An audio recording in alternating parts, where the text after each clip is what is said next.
Welcome to The Jump, presented by Dell. Ooh, that trophy was pretty. We are coming to you live from the court where Game 5 of the NBA Finals between the Lakers and Heat will be played in just a little more than 24 hours. I am Rachel Nichols. I got NBA champ Richard Jefferson with me here in the bubble. I got NBA champ Matt Barnes with us back in LA. Welcome, gentlemen. Coming up, we're going to talk a little bit about Kobe Bryant's legacy and the impact it has had on this current crop of Lakers. They're going to don their Mamba jerseys tomorrow night with the hope of closing out the Heat. Miami, of course, wants a word there as well. First, though, I want to break down Game 5, where the Heat are fighting off elimination down 3-1. Even though the Heat lost Game 4, there were some silver linings for them there, like the return of Bam Adebayo, Tyler Hero, Duncan Robinson combined to shoot 6 for 13 from behind the arc. So, Matt, fill in the blank. The Heat win Game 5 if LeBron doesn't play. Come on. Wow! I love Miami. I love their heart, their tough.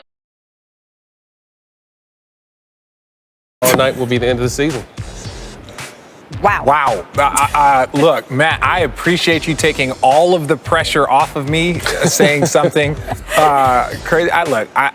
Because we're going to stay in a double-sided argument here. I think the Heat win Game 5 if they keep the exact same approach. Right? These games have gone down to the last couple of minutes, the last 2 minutes, and Matt knows that it's literally just about who makes shots and who doesn't hit shots in that moment. So Bam Adebayo now, after missing 2.5 games, he came back. He had a presence. He should be better in the next game. And we already saw the impact that it had on Duncan Robinson. So now you got Duncan Robinson who's playing well, and you have Bam Adebayo. So as long as they keep that same mindset and that same approach, that's how they can win Game 5. Matt, do you think that there is a window for the Heat? I understand if absolutely. LeBron James is playing. Anything can happen, Rachel. Absolutely anything can happen. Like I said, this team plays hard, and that's what's got them through the playoffs. But I just think they've ran into a team that, although, outside of one or two games, that they've been very competitive. It's just time to close the door. You see LeBron's focus. He's so focused he can't sleep. Hopefully he gets a little bit of sleep. I just think, I said after the last game that if they go to the black jerseys for Game 5, it was over. 2 days later, they announced that the black jerseys were coming.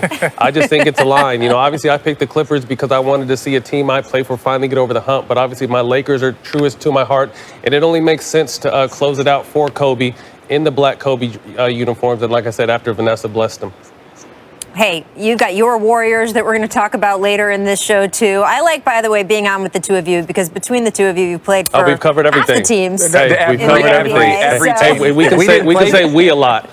Yeah. If me and Matt didn't play for your team, that's a problem for your team. It's a problem for someone. Yeah. Usually, guys, when you get to this real crunch time in an NBA Finals, coaches stay away from trusting young players too much. The pressure of the moment is so big, and the crowds, right, are crazy. Fans really get on them, but we are in a different environment here in the bubble. Richard, you've seen during these games some of these young guns just going at it because it's a shooter's gym, and they don't have people yelling at them. Do you think the Heat can trust their younger shooters in this game? 1,000%. You know why they can trust their shooters? Because they have no choice. Yep. That's why they can trust their shooters. And I'm not even going to say just no choice. Duncan Robinson and Tyler Hero are a large part of the reason why they're even in the NBA Finals. So you don't change something that's not broke. And so I think that the trust that they've been given is trust that has been earned, and rightfully so. Absolutely. They can 100% trust these two rookies. And please don't take this wrong when I say this. I compare, at the end of last game, it was Bam and Tyler Hero won a high pick and rolls. Jimmy was in the corner, and you would see Tyler missed a few shots, airball a few shots, but it really reminded me of Kobe back when he was doing that against Utah. He's learning on the biggest stage possible, making mistakes, playing well, but still making mistakes. So I think he is going to be a lot better for this. The Miami Heat is going to be a lot better for this down the road because this kid is handling pressure like no 20-0 we've seen in the finals before. Yeah, and I love the fact that even after making some mistakes in front of the world, he just kept coming at it, right? Kept going at it and had some key plays late. I love Tyler Hero. He's a dog. He doesn't stop. He's relentless, and I think they really have a special player out there in Miami and Tyler Hero. Yeah, Matt, now correct me if I'm wrong, and this is, I'm going down on a limb here. Tyler Hero is a basketball player's player. Like, OGs look at Tyler Hero, and you're just like, there's something about this kid that's fun to watch. Like, I know fans love him, but it's not just when fans love you. It's when, like, basketball players are texting each other, are respecting him. And they're like, yo, some of the stuff that this kid is doing is unique and it's special. So I'm a big fan. All right. Well, Matt mentioned it. We're going to talk about it next. The Lakers announcing they are wearing their Mamba jerseys tomorrow night. Is that putting more pressure on themselves to close out in Game 5? First, though, please take a look at this fantastic piece from the great Jackie McMullen. She takes a look at how LeBron may have out-Godfathered the Lakers, undefeated, as I mentioned, in the Mambas this season, and their offense has been almost 9 points a game better. Now, the original plan for the finals was to wear those jerseys in Game 2 and Game 7, but the Lakers made the potential switch, right, for the potential closing game. We are now joined by a new friend. Well, he's an old friend, but he's newly joining us, NBA reporter Dave McMenamin. Hi, guys. Richard control with just a look. It's really impressive. Dave, what kind of added pressure have the Lakers put on themselves by wearing the Mamba jerseys tomorrow night? Yeah, Miami Heat are a tough enough opponent just in themselves. It hasn't been an easy road for the Lakers to go up 3-1 so far, and they want to put themselves in that moment. It's kind of like what LeBron did before Game 4, texting the team, even though they're already up 2-1, saying it's a must-win. Well, this becomes a must-win again because this is texting the world. Right. Yeah. I mean, you want to honor the legacy. They obviously have already been 4-0. They were wearing them in Game 2 of every series because Gigi Bryant wore number 2, and they wore them for the first time against the Blazers in a Game 4, but it was August 24th. Right. I like it, though. I mean, listen, like, if you're going to go for it, go for it. And this is what has been such a big theme and a part of their season. Some people don't quite get it and understand it. They see it online, and they're like, well, are they messing with the legacy of Kobe? No, everyone in that locker room, like, has a personal connection to that guy, and it's been such a big part of their journey. Yeah, no, you're right. There is no more added pressure. There's an NBA championship, at risk. And so when you're talking about, Kobe's legacy and these jerseys, there's no, I don't think the Miami Heat have any added motivation because they're wearing these jerseys. This truly is about the Lakers and what they represent. And so, look, the Miami Heat have their own focus. They have their things that they're focused on. They don't give a damn what jerseys that they're wearing. Their goal is to go out there and get a win. And I still stand by this. They would probably try and wear those jerseys until it's over. And I say they're either going to win a championship in those jerseys or they're going to lose a championship in those jerseys, because every closeout game, I would imagine they would want to wear them. So the issue is that the Heat are scheduled to wear their black jerseys in 6, and they have the choice now. We can't go black and black? We cannot, actually. Look, come on, Adam, Mr. Silver, let's figure this out. I would just say this. When you talk about online, everybody says everything these days. Right. But the Lakers have been criticized in some corners for, quote, using Kobe's memory in some way. And I would just say this, to your point of everyone in that locker room had a relationship with him. Jeannie Buss and the Lakers organization had a closer relationship with him than any team owner and superstar that I have experienced in the NBA. And Vanessa Bryant, obviously, had the closest relationship of all. If those people bless this, if those people feel that this is what Kobe would have wanted and the right thing to do, those are the people that get to decide. It is not a bunch of strangers on the internet. So I would just ask that part of respecting Kobe's legacy is respecting the people who knew him best, who loved him, who want to carry on with the name across the jersey that he dedicated literally half of his life to.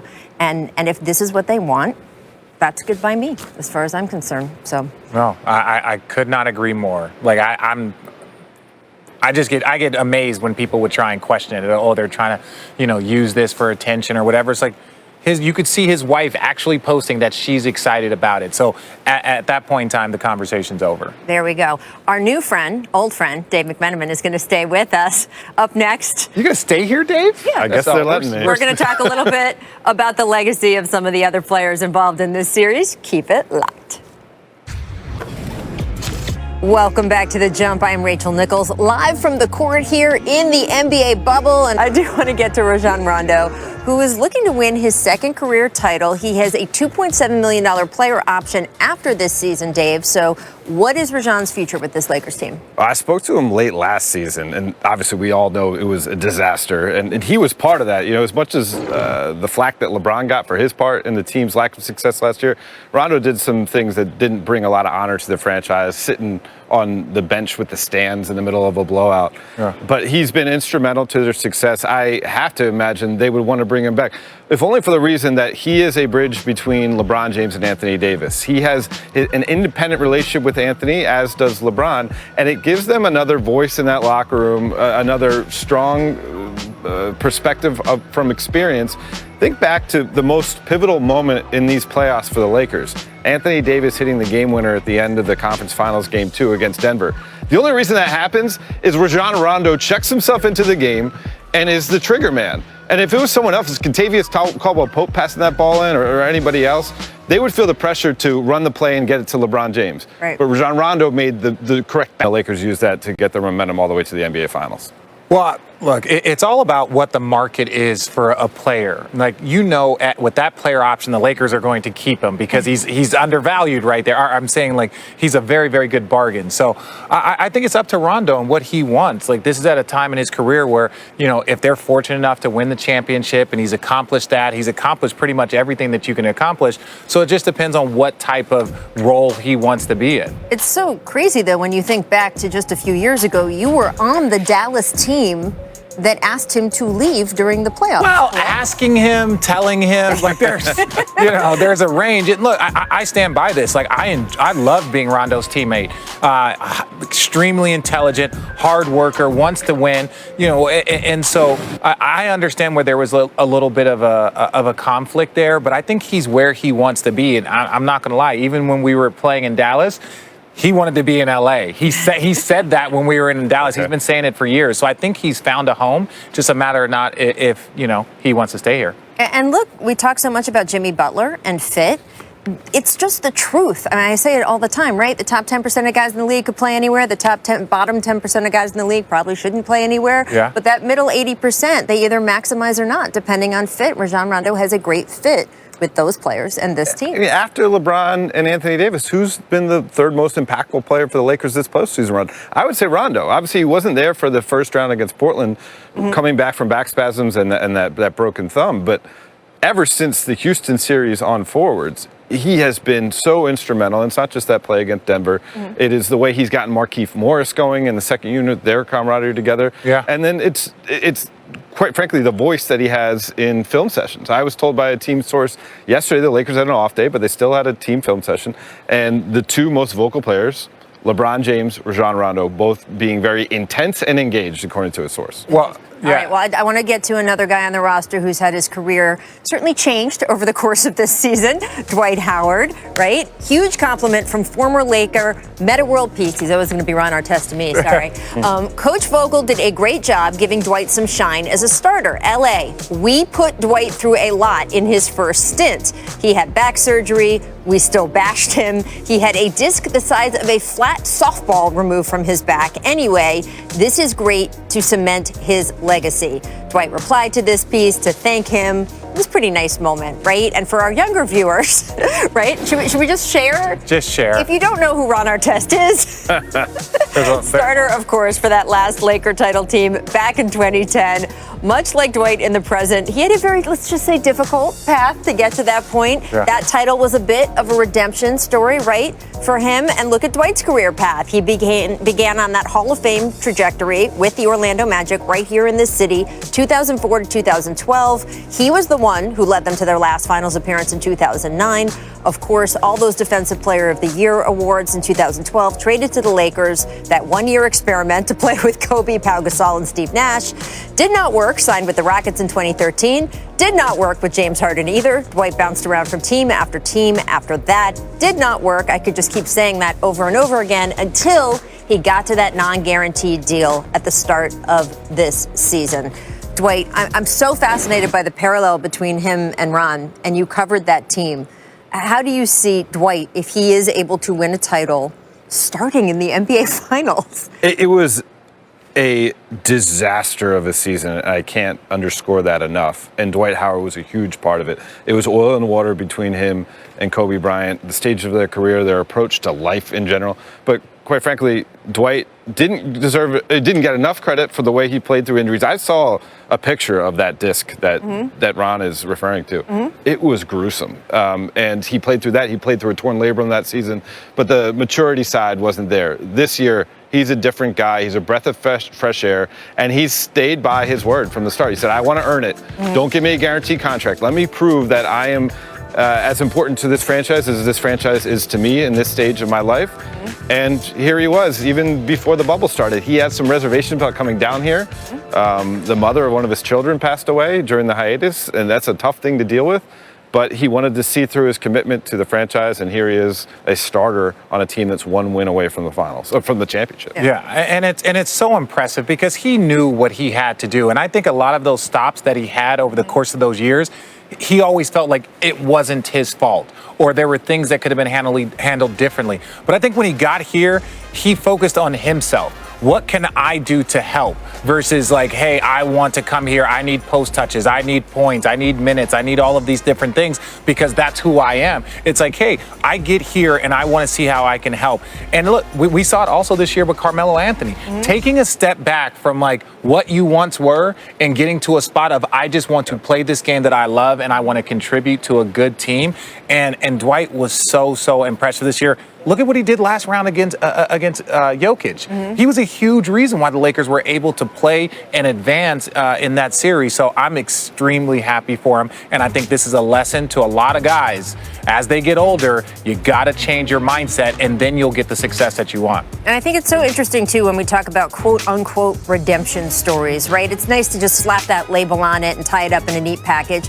It's never actually like that, right? Dwight has had an up and down season even this year. He's said and done controversial things. He's not perfect in anyone's eyes, frankly, including his. He has talked about sort of the work he did on himself in the months leading up to that Lakers contract, sports psychology, spiritual advisor, really working on himself and who he wanted to be in the world. And it is never completely smooth, and it doesn't have to be, right? To succeed, it doesn't have to be perfect. He just has to be doing what he is doing, which is being all in, trying, and contributing. And I don't know. I just feel like that's such an important lesson for the world, besides just beyond basketball. So I really like seeing stories like Rajan's, like Dwight, watching people come full circle. Dave, thank you so much for joining us. Thanks, Dave. Thanks, friend. Thanks, friend. All season. Seriously, if you are not reading Dave's Lakers and NBA coverage on ESPN.com and the app, you're missing out. But he covers everyone in the NBA. Don't forget Except that. for That's Richard correct. Jefferson. Every team.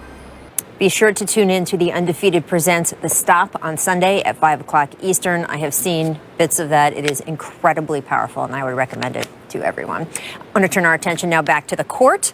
The Warriors' 2-week minicamp ended on Tuesday. Clay participated. Steph and Draymond were excused. Steve Kerr then joined our friend Tim Kawakami's podcast, The TK Show, and was asked if the Warriors' style of play is going to change at all next season because, of course, they have new personnel. Steve responded by, well, I'm just going to let you listen to how Steve responded. Check it out. We're not reinventing the wheel, but we have very different personnel around those guys. You know, we're still going to be the Warriors. We're not going to all of a sudden turn into the Rockets and change our offense and, you know, have one guy go high pick and roll 70 times a game. That would be so you, Steve. Just do that. Just do iso ball, pick and roll. I think that would be where your heart is with this. I think I would resign first. Richard, just like Steve Kerr's old teammate, Michael Jordan, on The Last Dance, just a little drive-by here and there while he's telling some completely other story. The Rockets caught some. Fair or foul, do you think, from Steve Kerr? 100% fair. I think people have been questioning them for the last year with all the injuries that they faced, struggling this season. And he's like, look, we're going to get our horses back. And we have a top pick. And we picked up a very, very quality player in Andrew Wiggins. So he's like, look, we're going to play the way we've always played. And that's high-level, successful basketball. They had one of the greatest stretches in NBA history. So he's allowed, just like Phil Jackson used to do, to throw little digs at people that they have taken down multiple times over and over and over again.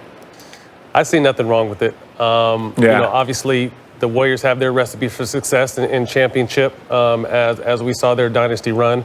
As much as I love James Harden, as great as a player he is, that type of basketball will not win a championship. So I think he was just kind of stating the obvious by taking a little jab, but also letting everyone know that the Warriors are going to be fine next year. Well, I like Steve's sense of humor. I like seeing him throw it out there, and I would definitely recommend, by the way, Tim Kawakami's podcast to anyone. He always gets some entertaining conversations on there. I do want to get to the larger Western Conference picture, though. According to Caesars' William Hill, the Warriors have the 4th best odds of winning the 2021 NBA title, despite finishing with the worst record this past season. Now, as we know from San Antonio Spurs history, we've seen these sort of one-year blips before when a key player is hurt and then all of a sudden they come back loaded with a high draft pick. Now, the Warriors are not going to get Tim Duncan, but Matt, they are going to get someone, and they're still going to have Steph and Clay and Draymond. Where would you rank the Warriors next season in the West? I think the Warriors in the top 3 in the West. They're coming back with a well-rested Steph and Clay, and Draymond well-rested as well. Whether they decide to move the pick and maybe package it with the young talent and possibly Andrew Wiggins to, steal a superstar from somewhere.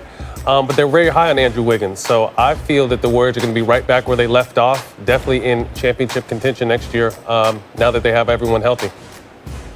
No, I completely agree. Now, let's take the Kevin Durant Warriors situation out, where they were just the most dominant team in basketball. And even if they just played okay, they were going to win a championship.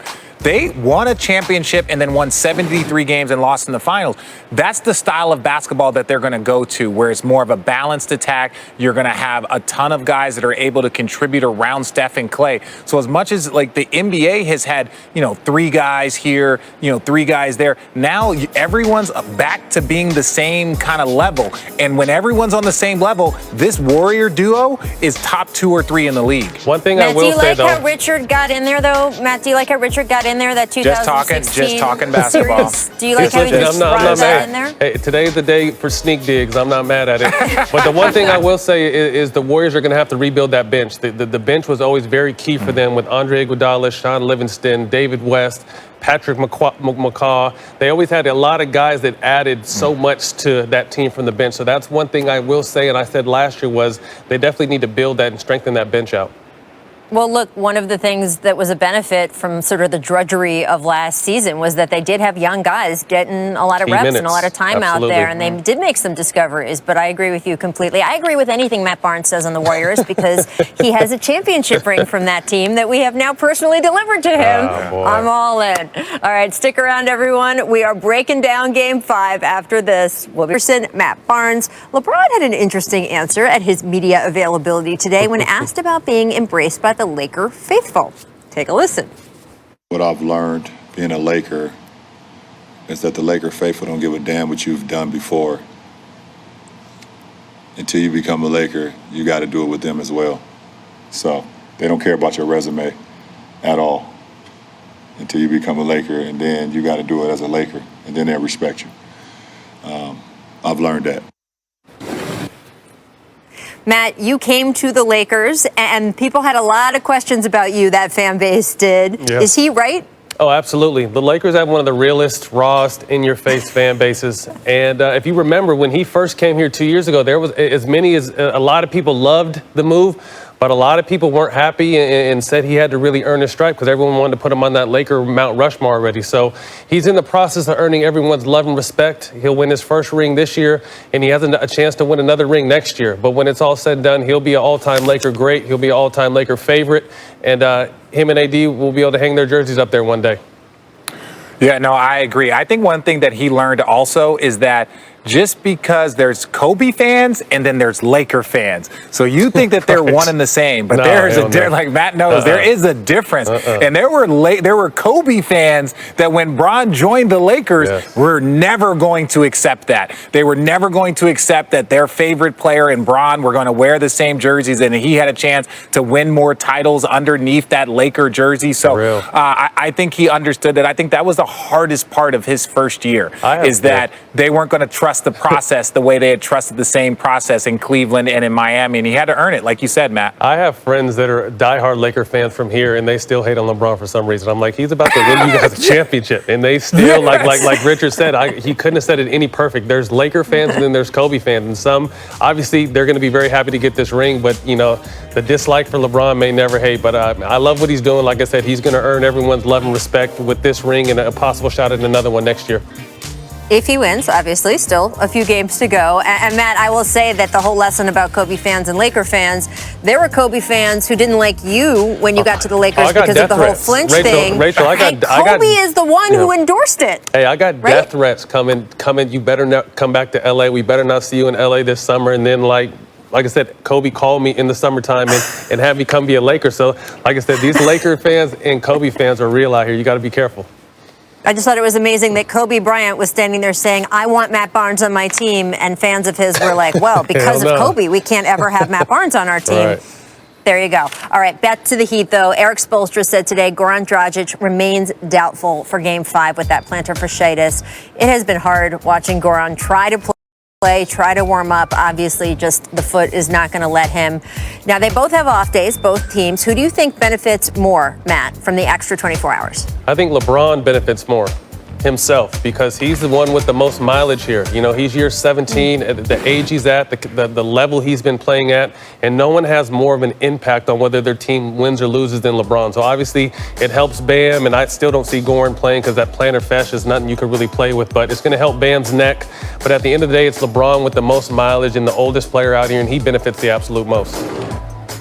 Now, I kind of agree with you, but I'm still, I understand Bron as an individual, but I think the Miami Heat benefit the most. I think, you know, Jimmy Butler is having to play, like, there's a usage rate that I don't know that he's done before. Tyler Hero, he is doing things at a level that, you know, he definitely needs some time, but then also you get a couple of days to allow for Bam Adebayo's, you know, shoulder to heal. Then, you know, guys can get some more film. Rich, they can check things out. You want Miami to win tonight. We get it, Rich. No, I'm going to be really honest. Can I say this? I'm ready to go home, Matthew. I'm ready to go home. So, you know, I want it to be a great series, but hey. You know who gets to decide? The guys on the court. This just in at the buzzer. Clippers president of basketball operations, Lawrence Frank, has won.